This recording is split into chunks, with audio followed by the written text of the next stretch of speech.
बिस्मिल्लाहिर्रहमानिर्रहीम, अस्सलाम वालेकुम। मैं हूं आपका मेज़बान वसी शाह और आप देख रहे हैं ज़बरदस्त। नाज़रीन, आज एक बहुत ही ज़बरदस्त सहाफ़ी ने हमें ज्वाइन किया है। वो सहाफ़ी भी हैं, जब आप उनकी गुफ्तगू सुनेंगे तो आपको उनकी गुफ्तगू में सहाफ़त के साथ साथ ज़िंदगी का शऊर नज़र आएगा, तजुर्बा नज़र आएगा, तारीख़ और एक अहद जो है वो बोलता हुआ नज़र आएगा। 33 बरस से सहाफ़त से वाबस्ता हैं। पाकिस्तान में तहकीकी सहाफ़त का बहुत बड़ा नाम साबिर शाह साहब।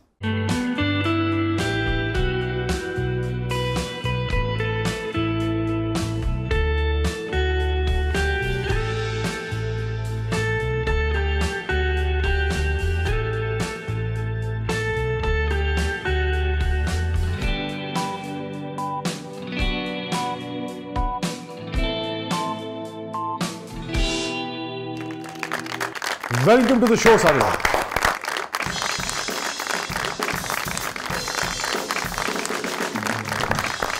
अस्सलाम वालेकुम, thank you for coming. My pleasure. Please have a seat.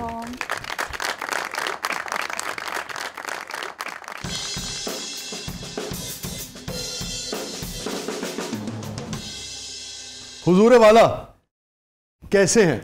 Long time no see sir. I am good. आप सुनाइए। लेकिन आपसे रोज तकरीबन बात होती। हाँ, व्हाट्सएप पे तो होती। हाँ, कोई दिन ऐसा नहीं जिस दिन हम व्हाट्सएप पे एक दूसरे को ना देख लें, ना देख। हमारे शोबे में, लिटरेचर के शोबे में तो जो तहकीक का काम है वो बाज़-औक़ात जो क्रिएटिव लोग हैं, चूँकि मुहक्किक जो है वो बहुत उन पे चांदमारी करता है, तो कहते हैं यार ये क्रिएटिव काम नहीं है और उसको उसके ऊपर वो अपने जवाबी कार्रवाई करते हैं। सहाफ़त के अंदर क्रिएटिव जो काम है और जो तहकीक का काम है वो कैसे आप यूथ को बताएंगे, वो कैसे अलग अलग है? अच्छा, एक मैं आपको बात बताऊं कि लिटरेचर पे भी तहकीक हुई।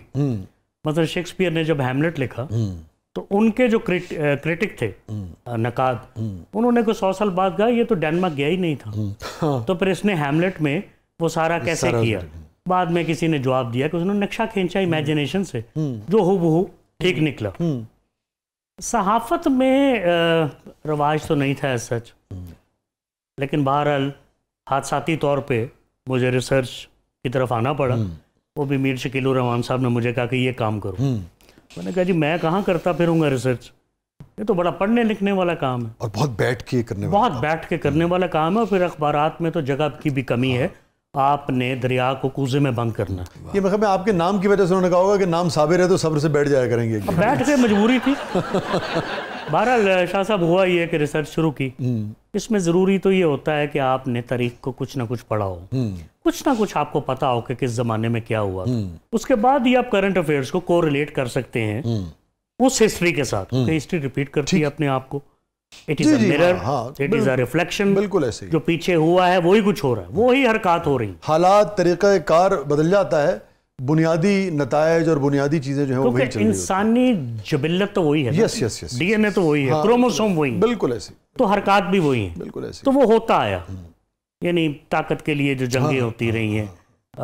इसके अलावा महल्लाती साजिशें हैं, खंजर नहीं है तो तलवार है, तलवार नहीं है तो बंदूक है, बंदूक नहीं है तो तोप है। वेपन चेंज होते गए, साइकी चेंज नहीं हुई, डोमिनेंस की और हेजेमनी की, वो वही तसल्लुत की वही है। तो बहरहाल थोड़ी बहुत हिस्ट्री वगैरह पढ़ी हुई थी। पढ़ना शुरू किया तो पता लगा कि कुछ चीज़ें मिल जाती हैं अगर आप पढ़ें। अब किसको लेना है, कौन सी चीज़ को लेना है, कौन से नहीं। तो ये बहुत सारे लोग जो बच्चे देख रहे हों आपका प्रोग्राम, स्पेशली जो कंपटीशन के इम्तिहानों में हो, वो ये है कि आप वाशिंगटन पोस्ट को कोट करें, CNN को कोट करें, BBC को करें, पाकिस्तान के टॉप अखबार और टेलीविजन को कोट करें, वेबसाइट्स को कोट करते वक्त 10 दफ़ा सोचें। कोई लिखने वाला भी ऑथेंटिक नहीं है और पता नहीं किस एजेंडे के साथ वो लिखा गया है। यस।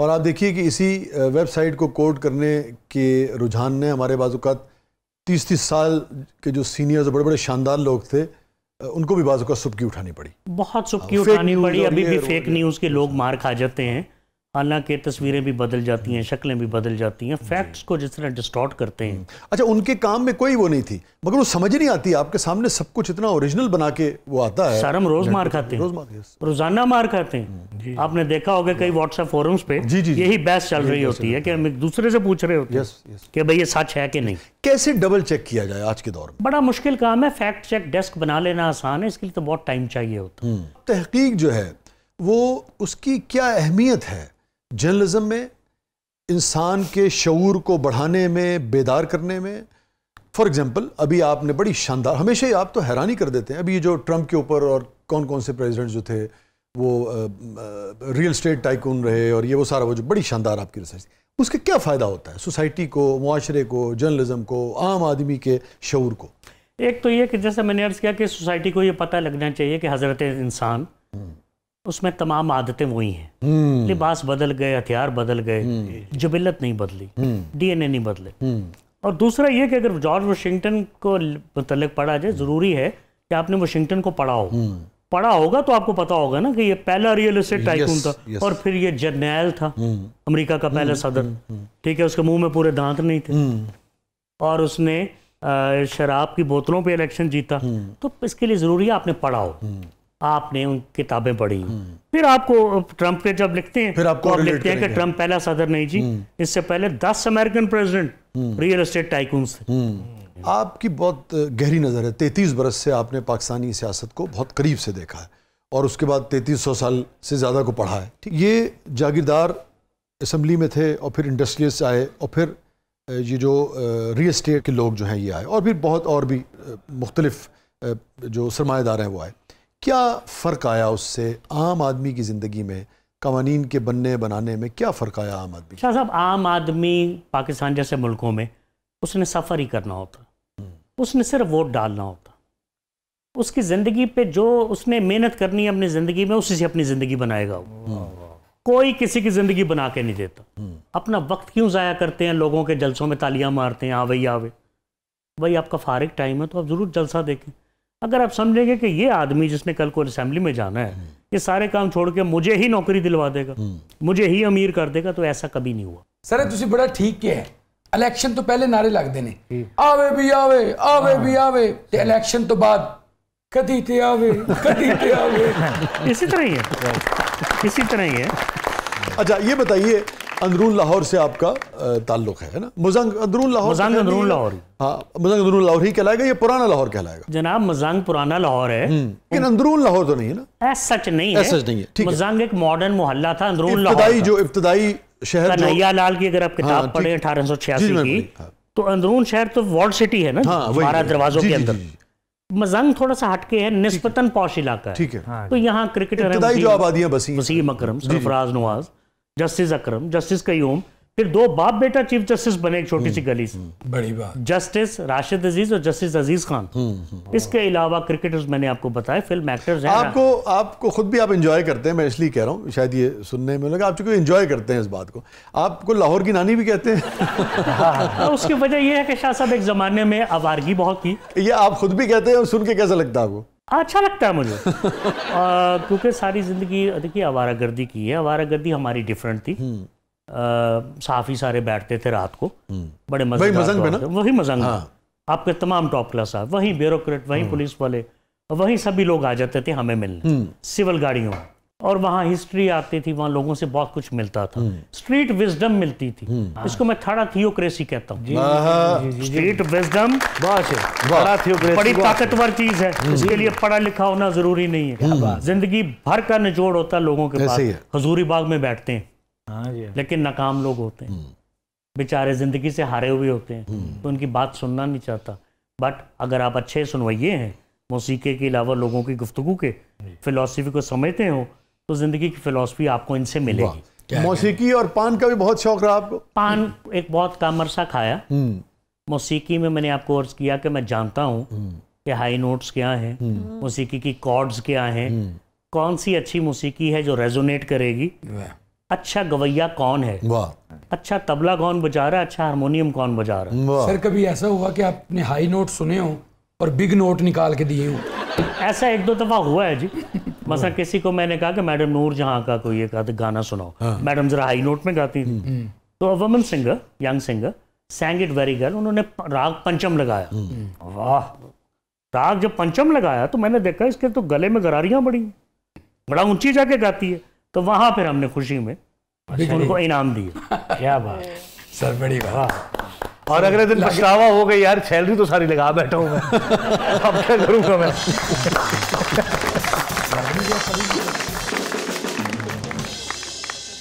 अभी स्ट्रीट विजडम की आपने बात की, कोई ऐसी बात आप शेयर कर सकें जो किताब में नहीं, लोगों से, थड़ों से आप तक पहुंची? शाह साहब, मर्दम शनासी। आप चेहरा देख के लोगों का अंदाज़ा लगाते हैं। मेरे ऐसे आदमी से भी मिला हूं जो लोगों की चाल देख के, उसके चलने का अंदाज देख के उसका पूरा करैक्टर बता दिया करता था। वाह वाह वाह। कि इसकी चाल कन्फ्यूजन वाली है या ये बड़ा कॉन्फिडेंट आदमी है। इसी तरह स्ट्रीट विजडम में जो आपको प्रैक्टिकल टोटके मिलते हैं दवाइयों की सूरत में, वो कहीं नहीं मिलते। आपको ऐसा ऐसा किस्सा सुनने को मिलता है कि आप किसी किताब में नहीं मिलेगा। कोई खास चीज अगर आप शेयर कर सकें? आपने देखा होगा मालशी बैठे होते हैं सड़कों पर। शाह साहब, थेरेपिस्ट तो बहुत पढ़ा लिखा होता है, इन्हें एग्जैक्टली पता होता है कि कौन सी जगह दबाएंगे तो आपको आराम आ जाएगा। और कौन सी वेन दबाएंगे और आप बेहोश हो जाएंगे, बेहोश हो जाएंगे, पैसे भी निकाल लेंगे। इसी तरह फूड की साइंस है पूरी पूरी। कुलचा कहाँ से मिलेगा, सिरी पाए किसके अच्छे हैं, कबाब कहाँ से मिलेंगे, ये पूरी एक साइंस है। You need to know this. चने किसके अच्छे हैं, कितने बजे पहुंचेंगे तो ताज़ी।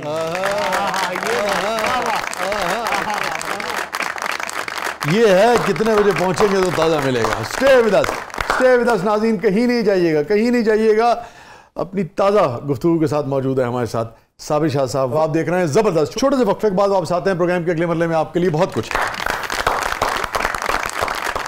ये तो बता दें कितने बजे पहुंचेंगे तो ताज़ा मिलेंगे। ये अर्ली मॉर्निंग अजानों के टाइम अच्छा पकाने वाले पकाते हैं। अगर ये अब 10-11 बजे जाएंगे तो वो मज़ा नहीं होगा। घर ले आएंगे तो दोबारा गर्म करने पड़ेंगे, सिरी पाई हो या चने, उसका भी मज़ा नहीं आएगा। आपको मौके पे जाना पड़ेगा। क्या कहने सर, लगा थड़े से बैठे हो। और थड़े पे बैठोगे ना। देखिए 5 स्टार होटल में तो वो चीज़ नहीं मिलेगी जो आपको यहाँ मिलेगी।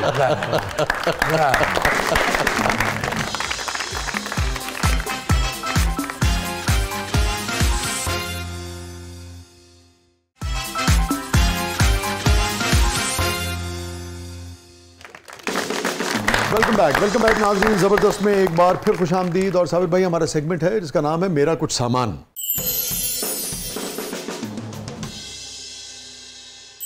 जी रिदा जनाब, देखते हैं जादुई संदूक में क्या है। दिल करो अंदरों यदि तो निकल है।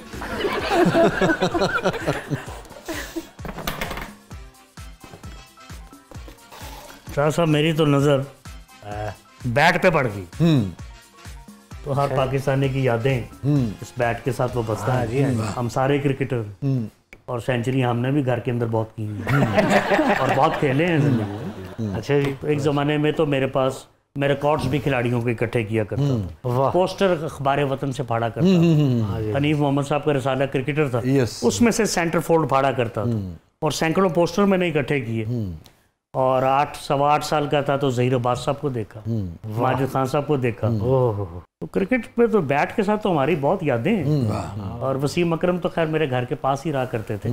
और वही क्रिकेट खेली उन्होंने इब्तिदाई ना? जी, उन्होंने क्रिकेट एक्चुअली कम खेली। अच्छा। वो डायरेक्ट वो खान मोहम्मद के कैंप में जावेद मियां दाद ने पिक किया था न्यूजीलैंड के खिलाफ एक 3 डे मैच के लिए। तो वहाँ जिन्होंने बनना होता है वो पहले दिन से ही होनहार बिरवा के चिकने बात। कमाल। अभी जिक्र हुआ माजिद खान साहब का, तो इब्तिदा में कहते हैं बिल्कुल हेलमेट पहनते ही नहीं थे। शाह साहब, पाकिस्तान ने जो लोग बाउंसर पे हुक करने वाले बेहतरीन बैट्समैन प्रोड्यूस किए हैं, क्या माजिद खान नंबर 1। इतने दिलेर थे। 76 तक तो उन्होंने पहना ही नहीं। पाकिस्तानी टीम गई वेस्ट इंडीज, वहाँ एंडी रॉबर्ट्स ने एक बाउंसर मारा तो वो इनका ये जबड़ा ये जख्मी हुआ। Came out very bravely. उसके बाद 78 में मेरे ख्याल इंडिया आई है यहाँ पे, मुझे याद नहीं पड़ता पहना हो। लिली ने इनका हैट भी फेंका था और इन्होंने वो हैट गिफ्ट किया था लिली को। लेकिन वो मेरा ख्याल है कि एक आध सीरीज है शायद ऑस्ट्रेलिया की 1981 की, जहाँ मुझे याद पड़ता है कि माजिद ने हेलमेट पहना है, क्योंकि टॉमसन और लिली दोनों बॉलिंग कर रहे हैं। मैं गलत भी हो सकता हूँ, लेकिन मेरा ख्याल है कि ऐसा हुआ है, लेकिन उससे पहले नहीं पहना। ब्रेव जी रिदा ये जी संदूक को आगे डेग पैंदी।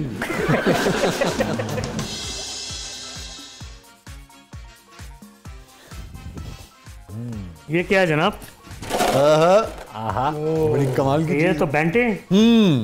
इनको कैंचे भी कहा जाते हैं। हाँ, बंटे भी कहते हैं हम। गर्मियों की वो दोपहर मुझे याद आती है, ना केबल होती थी ना डिश होती थी, तो पिल गोली खेला करते थे। हाँ, पिल गोली। निशाने बड़े तेज होते थे इससे। मैं एक्चुअली ज्यादा खेल नहीं सका क्योंकि वाले साहब की तरफ से बड़ी सख्ती थी, क्योंकि वो ऐसे बच्चे भी खेलते थे, या तो वो और बेचारे ज़रा कमतर स्कूलों में थे या स्कूल नहीं जाते होंगे, तो हमें ज़रा उनसे मिलने से मना किया जाता था। अलबत्ता क्रिकेट हमने बहुत खेली और वो हमने फिर तफरीक नहीं की कि किस क्लास या किस सोसाइटी के बच्चे के साथ खेल रहे हैं। अब उम्र के इस हिस्से में आप समझते हैं कि जब हम ये सोचते हैं कि बंटे खेलने वाले जो हैं वो बंटे को अच्छा खेल नहीं है, क्रिकेट बहुत अच्छी खेल है, आप समझते हैं? मैंने ये नहीं कहा, लेकिन एक इमेज था शायद वो जो बच्चे थे वो ज़्यादा पढ़े लिखे नहीं थे, ये फैमिलीज ऐसी ना हो, वरना तो गुल्ली डंडा जो है मैंने वो भी देखा है। और आपको पता देहातों में तो हमारे ये जो ब्यूरोक्रेट्स हैं 22 में रिटायर होते हैं, बड़े बड़े नाम हैं, बढ़िया बुचियां कटी। हाँ जी, बड़े MNAs, बड़े सैनिटर्स, सारी जिंदगी अवाम दी बुचियां काट, अवाम दी बुचियां काट।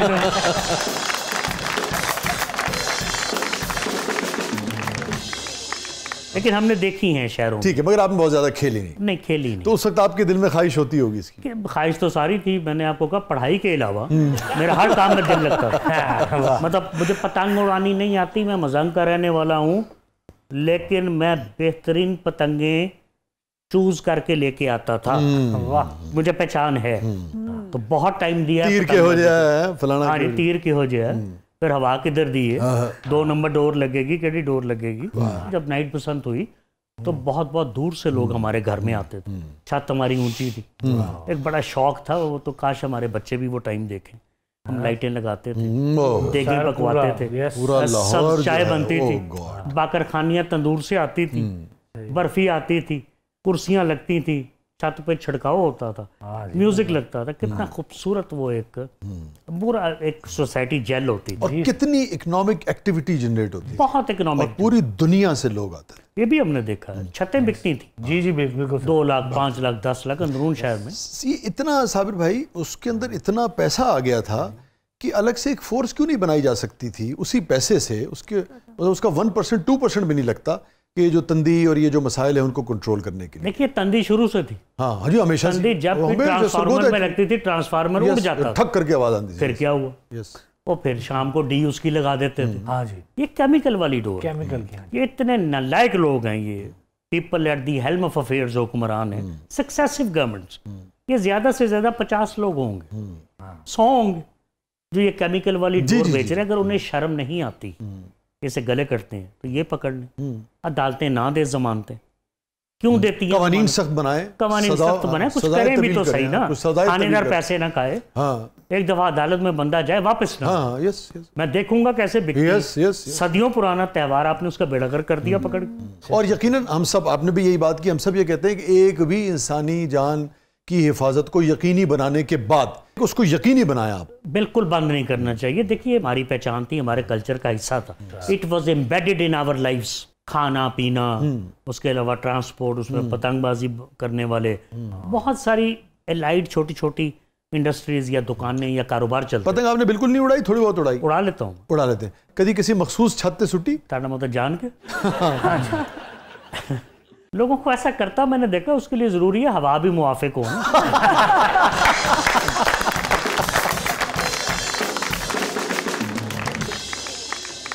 ये बताइए कि इतना आपने ट्रैवल किया दुनिया में, 10 से ज्यादा तो फेलोशिप्स है आपकी। जी, तो सारी जिंदगी आपने पढ़ने में गुजार दी? शाह साहब, मेरा पढ़ने को दिल कभी नहीं किया। हाँ, मैंने मजबूरी में इसलिए पढ़ा कि मेरा कैरियर आगे बढ़ेगा। सच आपको बता रहा हूँ। अच्छा, बच्चे मेरे प्रोग्राम ये टीवी देखेंगे तो वो कहेंगे बाबा आप तो कुछ और बात कर रहे थे। अपने कैरियर के लिए, अपने स्टेटस अपलिफ्ट के लिए, अपनी फेस लिफ्ट के लिए फेलोशिप और स्कॉलरशिप मिलती गई, मैं जाता रहा। आप रॉयटर्स में रहे, आप गल्फ न्यूज़ में रहे। हमारा जो शोबा है ये सहाफ़त का, इसमें क्या सिर्फ उन लोगों की ज़्यादा अहमियत है जो अपने तजुर्बे से, जिनको लोग जानते हैं और वो काम करते हैं, या जो बाहर के तालीम याफ्ता हैं, डिग्री की भी कोई अहमियत है? जैसे आपने अपने आप को बार बार वो किया। मैंने तो बड़े बड़े अनपढ़ सहाफ़ी देखे, और अच्छे, मगर में बहुत अच्छे, जिनको डिग्री चाहिए ही नहीं थी। नज़ीर नाजी साहब के पास तो कमाल लिखते। यस यस यस, वो उन्होंने उनको जब वो गालिबन उसके अकादमी अदबियात के जब वो सरबरा जब लगे ना, तो उसमें उसकी कोई रिक्वायरमेंट थी शायद कि भाई तालीम, तो उन्होंने लिखा गालिबन सेल्फ एजुकेटेड या इस किस्म की कोई बात। He was self educated.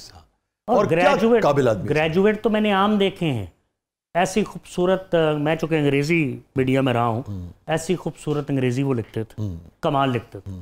उनसे सीखा। आम ग्रेजुएट्स, मास्टर्स तो कोई कोई था। फिर मास्टर्स आए, वो मास्टर्स भी ऐसे आए कि बस ना होने के बराबर। तो बड़े बड़े लायक लोगों के साथ हम रहे। जर्नलिज्म का मयार वही है जहां था, उससे ऊपर गया है या नीचे आया है? अगर किरदार देखें तो नीचे आया है। अगर आप कहें कि तहकीकाती सहाफ़त, फॉर एग्जांपल इन्वेस्टिगेटिव वगैरह, तो गैजेट्स वगैरह के आने से, फैसिलिटीज़ मिलने से मयार ऊपर गया है, इसमें कोई शक नहीं। लेकिन किरदार शाह साहब बहुत मैटर करता है। खबर आ जाए, मैं खबर होल्ड कर लूँ, पैसे ले लूँ, लिफाफा ले लूँ, तो लानत है उस मेरी सहाफ़त पे या सारे सिलसिले की खबर ही बेच दूँ मैं। ये खबर ठीक नहीं और लगा दें। हाँ जी, खबर ठीक नहीं मैं लगा दूँ। फेक न्यूज़ में तमीज़ ना कर सकूं। फेक न्यूज़ को आप जैसा सीजन्ड आदमी, इतना पढ़ा लिखा, इतना दुनिया के इस कदर मयारी उसमें काम किया, पाकिस्तान का जो मयारी तरीन इदारा है उसमें आप इस वक्त हैं जी। 30 साल से ज़्यादा मुझे जान ग्रुप और जियो में हो गए। Yes yes. तो आप कैसे देखते हैं फेक न्यूज़ को? उसके असरात तो अब दुनिया देख ही रही है।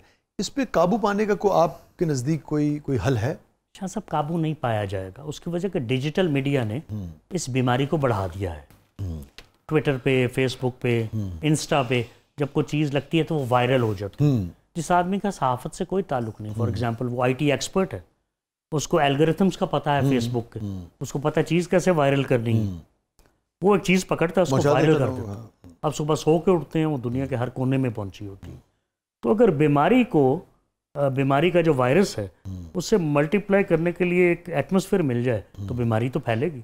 क्योंकि ये तो एक ऐसा लगता है जैसे एक तलवार है और वो फिजा में उड़ती जा रही है, कहीं भी किसी को भी और जितना चाहे काटती चली जाए। यानी कि फेक न्यूज़ के अब तक जो असरात आए हैं ब्रिटेन में, इवन मैं समझता हूँ कि जो लीबिया और उसका जो वो था, उसके पीछे भी इसका बड़ा किरदार भी था। और फिर हमारे यहाँ कुछ वाक़यात हुए, पूरी दुनिया में जो हो रहे हैं वो मतलब लाखों लोगों की जानें उससे मुतासिर होती हैं। तो बहुत ही सीरियस मैटर है। सारी दुनिया इससे लड़ रही है, कवानीन लेके आ रही है, कुछ आगे बढ़े हैं लोग। हम तो वो भी नहीं ना कर रहे। हमारे यहाँ तो डेफामेशन का कानून है ही नहीं। जी जी जी, जो मर्जी आप मुझे कहें मैं अदालत में जाऊंगा, मैं कह चले जाएं शाह साहब। Yes yes yes. इस फैसला ही नहीं होना केस। उसी साढ़े मुहावरे देखो, ओ थाना ओ कचहरी, ओ थाना ओ कचहरी ले सकते हैं तो लल्ला लल्ला। साफी जो है ये छोटा मोटा बदमाश है जी, मैंने देखा। मुझे तो बाकायदा बड़ी मेहनत करके रात को नाके पे बताना पड़ता मैं एक साफी हूँ। वो जिनको कोई नहीं जानता, रोजनामा सायरन, रोजनामा बाजा,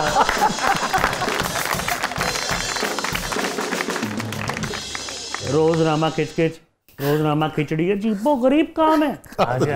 शर्म आती है। Stay with us, stay with us, stay with us, कहीं नहीं जाइएगा। छोटे से वक्फे के बाद वापस आते हैं। एक खिचड़ी सी बन गई है आजकल, है ना। तो हमारे साथ मौजूद है वन एंड ओनली साबिर भाई, साबिर शाह साहब। आप देख रहे हैं जबरदस्त।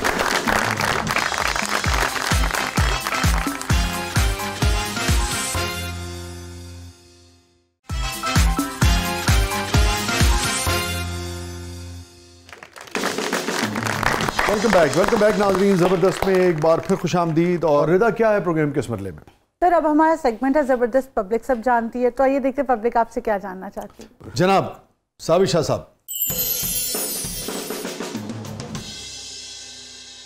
साबिर साहब, आपको तारीख का इतना कुछ पता है, कहीं आप बादशाह जहांगीर के दौर में तो नहीं थे? मेरा दिल करता है कि मैं वाकई कभी जहांगीर के दौर में होता, नूरजहां के पहलू में।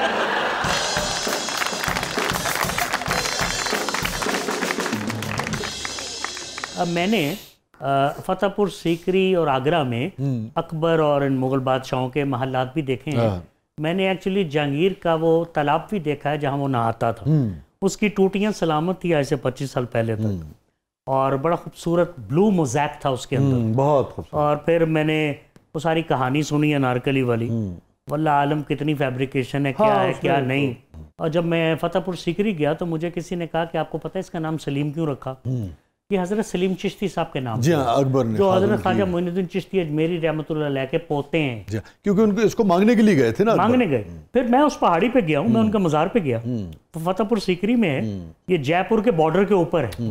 जयपुर जहाँ पे मट्टी सुर्ख है, दीवारें नीली हैं। नीली इसलिए कि मच्छर नहीं आता वहाँ पे।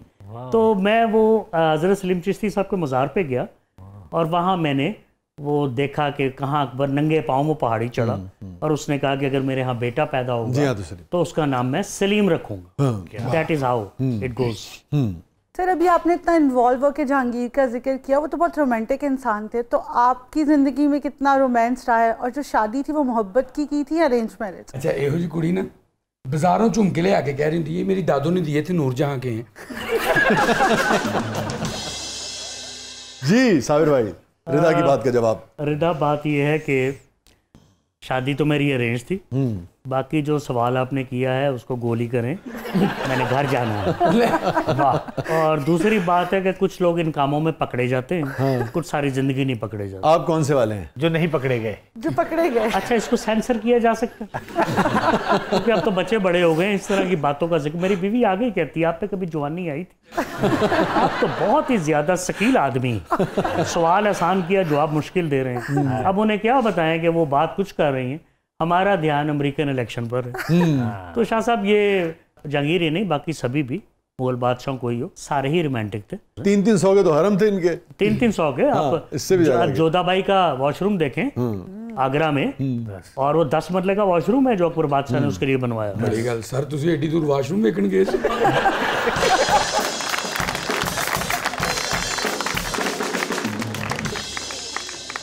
जी, मेरा साबर साहब से सवाल है कि आपने कभी ऐसी रिसर्च की हो जिसके मुकम्मल होने पर आपकी हंसी ना रुकी हो, और आप कहें हैं की कीता है? हाँ, ये रिसर्च हमने एक दफ़ा की थी जब जूता पढ़ने का सिलसिला शुरू हुआ, तो वो हमने शू क्लब का नाम दिया। अच्छा। वो नाम हमने दिया था। तो जब भी उसमें मेंबर ऐड होते थे हम लिखते थे कि शू क्लब के नए मेंबर ऐड हो गए। तो वो लिखता जाता था तो मुझे हंसी आती जाती थी। तो जी हाँ, ऐसा होता है कभी कभी। वैसे तो ये बड़ा ड्राई सब्जेक्ट। हाँ, लेकिन दस्तयाब तारीख में पहला वाक़या क्या मिलता है जो मॉडर्न पॉलिटिक्स है या जो स्टेट्स जब से बनी है, अगर इसको आप देखें? मेरा ख्याल है जी बुश का वाक़या एक आता है समझ में, वो जो जॉर्ज बुश का, प्रेस कॉन्फ्रेंस के दौरान जो पड़ा था। तो उसके बाद फिर सिलसिला चल पड़ा। इराकी सहाफ़ी ने मारा था ना? इराकी सहाफ़ी ने मारा। और जैसे बुश ने वो वेल लेफ्ट किया था ना, ऐसे कि मार्शल की गेंद को भी नहीं करना। यूं मार्शल की गेंद को कर भी नहीं सकता कोई।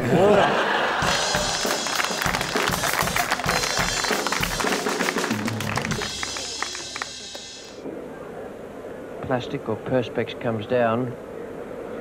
That did look very nasty. Dear me. जी साबिर साहब, आपने कभी इस बात पे तहकीक दी है कि दुनिया में ऐसी कितनी बेगमात हैं जो अपने शोहरों के दिल से इज्जत करती हैं? है जी इस पे कोई तहकीक, या इस पे तहकीक की हिम्मत जरूरत नहीं हुई आपको? काश मैं आपको बताऊं, जब हम तहकीक कर रहे होते हैं तो उस वक्त टाइम की कितनी कमी होती है और इश्यूज कितने खौफनाक होते हैं जो हमारे सामने होते हैं। तो इंशाल्लाह कभी किसी संडे मैगजीन के लिए जरूर करेंगे ऐसी तहकीक, जरूर करेंगे। तजुर्बा आपको क्या कहता है? हाँ, करती होंगी दिल से इज्जत, लेकिन मेरा ख्याल है कि जो बच्चे बड़े होते जाते हैं मर्द की कुछ वैल्यू कम होती जाती है, औरत बड़ी मजबूत हो जाती है। और जुबान के मामले में ज़रा औरत मर्द से आगे है। मैं गलत भी हो सकता हूँ, ये ना हो शाह साहब प्रोग्राम चले और मुझे जूतियाँ पड़ जाए।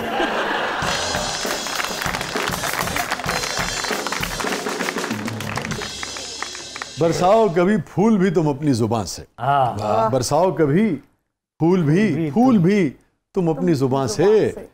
ये हमारे आपके लिए और किसी के लिए नहीं, आपके लिए तो बिल्कुल नहीं, हमारे लिए, मतलब मर्द हजरात के लिए। जी। बरसाओ कभी फूल भी तुम अपनी जुबान से, देखो ये फकत आग लगाने के लिए नहीं। कहीं नहीं जाइएगा, छोटे वक्त के बाद वापस आते हैं। हमारे साथ मौजूद हैं साबिर शाह साहब, आप देख रहे हैं जबरदस्त।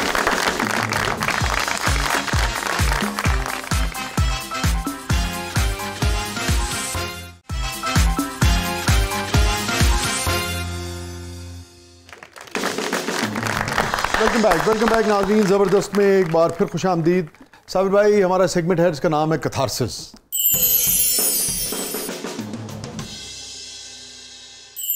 Any regret in life? Shah साहब, रिग्रेट ये है कि मैंने अपना वक्त काफ़ी ज़ाया किया। मुझे कम से कम उसका 25-30% और अपनी पढ़ाई को देना चाहिए था। अच्छा। या मैं अपने घर में टाइम देता, दोस्तों यारों के साथ फिरने फराने में। ये मेरा एक रिग्रेट है इब्तिदा में। जी हाँ, कि मैंने बहुत ज़्यादा वक्त ज़ाया किया उन कामों में जो प्रोडक्टिव नहीं थे। तो ये मेरा रिग्रेट है, ये मैं जानता हूँ, और मैं नहीं चाहता मेरा बेटा ऐसा करे। कोई ऐसी बात जिस पे कॉन्शियस जो है वो कचोके लगाता रहता हो, गिल्ट जो है वो तंग करता हो, ज़मीर मलामत करता हो कि यार साबिर शाह ये गलत हुआ था? हाँ, 10 साल पहले की बात है, मुझे अंदाज़ा नहीं था। मेरे वालिद के आखिरी दिन थे, बज़ाहिर वो ठीक ठाक ही थे। तो उन दिनों में मेरा ट्रैवल बहुत हुआ करता था, तो मैं मॉस्को जा रहा था। तो उन्होंने मुझे मना तो नहीं किया, लेकिन उन्होंने मुझे ये ज़रूर एक दिन कहा कि जाना ज़रूरी है। ये कभी नहीं कहा उन्होंने मुझे। तो मैं उनकी बात, मुझे क्या पता था कि वो क्या कहना चाह रहे हैं। पर मुझे रिग्रेट है कि वो 3-4 दिन में उनके साथ गुजारता तो मैं और ज़्यादा को माफ़ी मांग लेता उनसे और कोई और ख़िदमत कर लेता। आज भी वो बात आपको भूलती नहीं? बिल्कुल नहीं भूलती। और जब मैं अकेला रात को गाड़ी चलाता हूँ तो वो चीज़ें मेरी आंखों के आगे आती हैं, क्योंकि ये मेरी बिल्कुल ज़ाती चीज़ें हैं जो आज मैं इजहार कर रहा हूँ। तो मैं अपने वालिद का चेहरा जब मेरी आंखों के आगे आता है तो ये रिग्रेट एक, अब समझ लें, ये गिल्ट है मेरे अंदर। रिग्रेट कह लें, हालांकि दोनों चीज़ों में फ़र्क है कि मैं उनको कुछ ज़्यादा टाइम दे देता। और जब आप मॉस्को थे तब उनका इंतकाल हुआ या आप आ गए थे? मैं जब वापस आया हूँ, आ गए थे एक्चुअली मैं जब मॉस्को में था मेरा दिल नहीं लग रहा था। हाँ, वो जो स्पिरिचुअल पता नहीं क्या चक्कर है, मेरा दिल नहीं लग रहा था। तो मैं आखिरी आदमी था जो मॉस्को से बोर्ड हुआ दुबई की फ़्लाइट में। टिकट नहीं मिल रही थी, so I bought a very expensive ticket. तो बिल्कुल मेरा खाने पीने को दिल नहीं कर रहा। पहुंचूं पता नहीं क्या बात। जब मैं वापस आया हूं तो उन्होंने शेव वगैरह की थी, चलने में मुश्किल थी, तो उन्होंने मुझे कहा यार तुम वापस आ गए हो, बहुत अच्छा किया। तो उसके 2 दिन के बाद उनकी गालिबन वफात हो जाती है। तो मैं कुछ बातें नहीं कर सका, वो 1.5 दिन मैंने सोने में गुजार दिया था। ये थोड़ी पता होगा, जेट लैग था, मैं क्या पता था। अब बहुत सारी ऐसी बातें हैं जो मैं दिल करता है कि मेरे वालिद होते। तो मैं तो जब वो फौत हुए थे मेरी उम्र 44 साल थी, तो मैं बहुत छोटा बच्चा था, मुझे कोई फिक्र नहीं थी, कोई परेशानी नहीं थी। ज़्यादा से होता था अबू जी दुआ करें मैं ज़रा जा। बिल्कुल एक मज़ेदार ज़िंदगी में गुजारता था, रोज़ सूट टाइप पहनता था, गाड़ी लेके निकलता था शाह साहब। कोई फ़िक्र फाका मेरे करीब नहीं आता था, कोई परेशानी मेरे पास नहीं थी किसी किस्म की। वो जब से गए हैं बहुत सारी परेशानियों ने घेरा डाला। तो गालिबन दुआ की कमी है, और फिर मुझे वो झिड़कियाँ सुनने को नहीं मिलती जो अक्सर मिलती। और मैं चाहता हूँ कि काश मैं अपने बेटे को कहता हूँ बेटा ये जो मैं हल्की फुल्की कभी कभार तुम्हें झिड़क देता, काश मेरे वालिद दोबारा आ जाए और मुझे सारा दिन झिड़कियाँ दें। ये गिल्ट है मेरे अंदर। क्या पंजाबी का मुहावरा है, प्यो दियां गालां केहो दियां नालां, कोई शक नहीं। मुझे वसी भाई एक शेर सुनाते हैं कि हाँ सुनाएं। माँ के हाथ की चूरी, बाप की मुशफिक डांट, जी हाँ, सारी उम्र ये मेला थोड़ी रहता। क्या बात है वसी भाई, बहुत खूबसूरत। हाँ। क्या बात हुई थी आपकी आखिरी अपने वाले से? हैरान कौन बात। एक तो मैंने उनके पाँव दबाए ज़िंदगी में पहली दफ़ा, और उन्होंने मुझे मना ही नहीं किया। दूसरा मैंने कहा जी कि मुझसे कोई गलती हो जाए तो मुझे माफ़ कर दिया, हालांकि वो बिल्कुल ठीक था। तो उन्होंने कहा मैं तुमसे खुश हूँ, और ये अपनी घड़ी मुझे दी कि यार ज़रा अच्छी घड़ी पहना करो। ये वाले साहब की घड़ी? जी मेरे वाले साहब की घड़ी। और मेरी अलमारी में जो टाइयाँ हैं, कोई स्वेटरें हैं, कोई परफ्यूम्स हैं, ये ले जाओ मेरा वक्त पूरा होने वाला। हालांकि वो ठीक थे उस वक्त। साबिर शाह साहब की ज़िंदगी का, साबिर भाई की ज़िंदगी का हैप्पीएस्ट मोमेंट? शाह साहब मैं किसी एक बच्चे का नाम लूँ तो ज़रा मुश्किल है। मेरे तीनों बच्चों के जब एडमिशन हुए they was my happiest moments. ठीक है। एक एचएसएन कॉलेज में मेरा बेटा है क्लास 8 में, बेटी मेरी मेडिकल स्टूडेंट है फातिमा मेमोरियल में, और दूसरी बेटी मेरी फास्ट में है, इलेक्ट्रिकल इंजीनियर बन माशाल्लाह। अच्छा ये देखिए बड़ी इंटरेस्टिंग बात है, बहुत सारे लोग ये जिक्र करते हैं, वो भी ठीक है। जैसे जैसे आपके लिए पैदाइश से ज़्यादा तालीम के लिए जब बेहतरीन जगह जाना जो है वो आपके लिए हैप्पीएस्ट मोमेंट, ये बड़ी इंटरेस्टिंग बात है। उसकी वजह कि मैंने शेयर की हैप्पीनेस अपने बच्चों के साथ। वो जहाँ जाना चाहते थे वो वहाँ चले गए, क्योंकि मैंने तो आपको आज़ादी दी हुई, जो पढ़ना चाहे पढ़े, जितना पढ़ना चाहे पढ़े, बस पढ़ते रहिए, यूनिवर्सिटी कॉलेजेस में जाते रहिए, दैट्स इट। बहुत अच्छी बात, बहुत अच्छी बात है। साबिर भाई आपकी ज़िंदगी का सबसे गमगीन लम्हा? वालिद की वफ़ात है, बहन की वफ़ात है, ऐसे गम सभी के साथ होते हैं ज़िंदगी में, और वो बड़े गमगीन लम्हे होते हैं। Yes they were very sad moments. अच्छा आप जैसा आदमी जो एक ऐसे शोबे से है जिसका एक तौर टैका है ना माशरे में, आज भी कायम है, और जब आपके वालिद साहब की डेथ हुई जब आप 44 बरस के थे तकरीबन, उस वक्त तो बहुत ही ज़्यादा उरूज, तब भी है उस वक्त और ज़्यादा था, और फिर जंग जैसा इदारा, जियो जैसा इदारा। क्या आप जैसे शख्स के भी जब बुज़ुर्ग जाते हैं या गए तो जो पंजाबी कहते हैं ना कि तनफील होया कि कंड खाली हो गई है, या ये है कि ठीक है बुज़ुर्ग थे गए, अल्लाह ताला उनको गरीक रहमत फरमाए, मगर ज़िंदगी बरकरार है, ताकत बरकरार है। वालिद जब गए तो यकीन कीजिए मुझे ऐसा लगता है कि अब मेरे सर पे छत नहीं है, मैं बड़ा मुहतात हो गया हूँ ज़िंदगी में। अम्मी माशाल्लाह हयात हैं, बड़ा दुआ करती हैं, सारी रात पढ़ती हैं, she is the pillar of strength, उनसे दुआ करवाते हैं। लेकिन अब्बू की बात ज़रा और थी, वो मसल्ले पे बैठे होते थे तो मुझे ऐसा लगता था हम अच्छे पासे बदमाश आदमी, जो चाहे करें, हमें कौन पकड़ने वाला, क्योंकि मेरा बाप जिंदा है। को ख़ास मोमेंट जिसमें आपको अपने वालिद सबसे ज़्यादा याद आए? उन्हें बहुत ख्वाहिश थी कि मैं एडिटर बनूं, ये तो उनकी ज़िंदगी में बन गया। क्या जज्बात थे उनके जब आप एडिटर बने, उनकी ख्वाहिश थी और ये खबर उन तक पहुंची और आपकी मुलाकात हुई?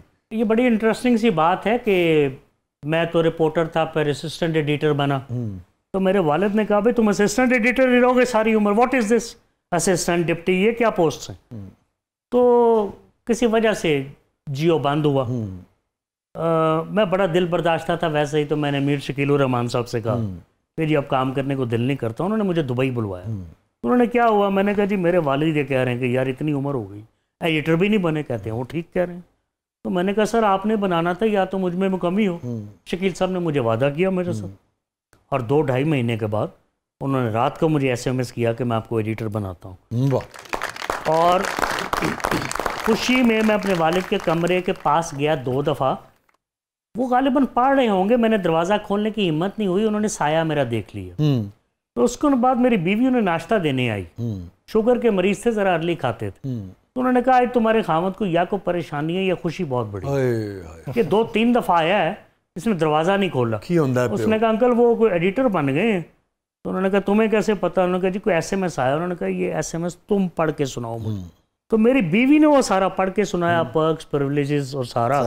तो उन्होंने बड़े आराम से, ना कोई जज्बात है, ना कोई शाबाश, ना कोई मुबारक, अखबार मुंह के आगे रखी और उसने कहा मेरी बीवी से अपने खामन से कहो ज़रा औकात में रहे। वाह क्या कहने, रब तेनू कलम दी, बस इतना ही कहा। वाह मेमोरेबल मोमेंट कि जब मुझे जनरल मुशर्रफ ने प्रेसिडेंशियल अवार्ड दिया, सदारती अवार्ड, मुझे मैंने एक आर्टिकल लिखा जो कि सैकड़ों वेबसाइट्स में है, मेरे नाम से नहीं, लोगों ने अपने नाम से, पाकिस्तान 40 रिचेस्ट पीपल, ये मैंने को 20 साल पहले लिखा, और वो जनरल मुशर्रफ ने अपनी ऑफिशियल वेबसाइट पे उसको लिया, इस्लामाबाद बुला के मुझे खुसूसी इनाम से नवाजा, और मुझे अपने साथ मलाइशिया लेके गए नैम समिट के ऊपर। तो ये ज़ाहिर है एक मेमोरेबल मोमेंट मेरे लिए। कौन सी ऐसी बात साबिर भाई जो आप सोचते हैं यार कभी मौका मिले ज़िंदगी में, मुमकिन हो सके तो इसको डिलीट मार दूं? मुझे अमेरिका पढ़ने की भी ऑफर्स आई और पढ़ाने की भी, इंग्लैंड में पढ़ने की भी ऑफर्स आई, पढ़ाने की भी। मेरा ख्याल है मुझे 2 साल के लिए चला जाना चाहिए, कम अज़ कम ऑक्सफोर्ड या कैम्ब्रिज, पढ़ा आता या पढ़ आता। तो ये एक थोड़ा सा कसक है मेरे दिल में कि मैं खुद भी पढ़ आता, इंशाल्लाह बच्चों को तो भेजूंगा ही, खुद भी पढ़ आता या पढ़ा आता। कैसे, अभी आपने जिक्र किया बाहर बैरून मुल्क का और पढ़ने का और ये सब, हम अपने पासपोर्ट की इज्जत को कैसे बहाल करें, जहाँ था उससे फिर ऊपर लेके जाएं? अपनी हरकतों से। देखिए ना, जो ये हरकतें करते हैं पाकिस्तानी, अब इतने सारे मुल्कों में मैं भी गया हूँ, आप भी जाते रहते हैं, बड़ी बड़ी शर्मनाक हरकतें हैं। मुल्क का वकार बढ़ाना चाहिए। इतनी ट्रैवलिंग है आपकी, सबसे पसंदीदा मुल्क और क्यों? हॉलैंड। उसकी वजह वो तो नहीं हो सकती जो ज़बान ज़द-ए-आम है। आप बार बार शरारत करते हैं। देखिए हॉलैंड एक बिल्कुल फ्री कंट्री है। हाँ जी, हाँ जी, काफी बहुत खूबसूरत है, बहुत खूबसूरत। आप मुशायरा करने गए थे? जी जी, वहाँ मुशायरा पढ़ने आपने देखा एम्स्टर्डम, रॉटरडैम, देन हाग।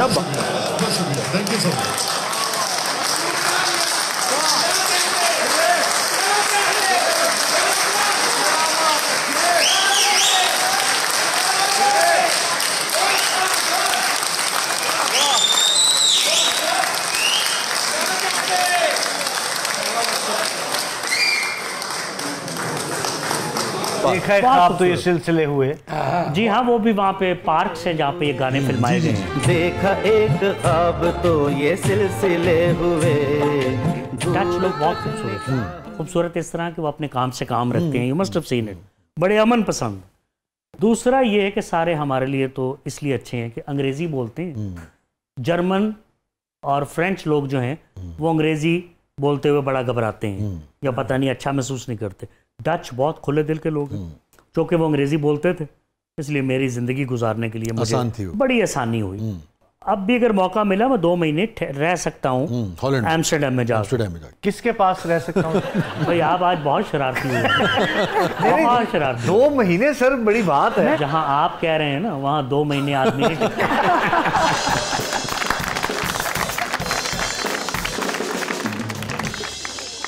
कोई डच फिदा हुई आप पे? आइए फिर प्रोग्राम मेरे घर वालों ने दिया। घर वालों से जरा डच के सर। सब लोग बच जाते होंगे, हमारे बचने का कोई चांस नहीं। तो मेहरबानी फरमाइए। तो इसका मतलब है फिदा हुई मगर आप तस्करा नहीं करना चाह रहे। देखिए मैं इस सवाल का जवाब ही नहीं देना चाहता। सवाल का जवाब न देने का मतलब यही है कि कुछ है, आप कह देते नहीं ऐसा नहीं है। देखिए मैं इतना झूठ नहीं बोल सकता और ऐसा सच भी नहीं बोलना चाहता जो आखिरी सच साबित हो। हाँ जी।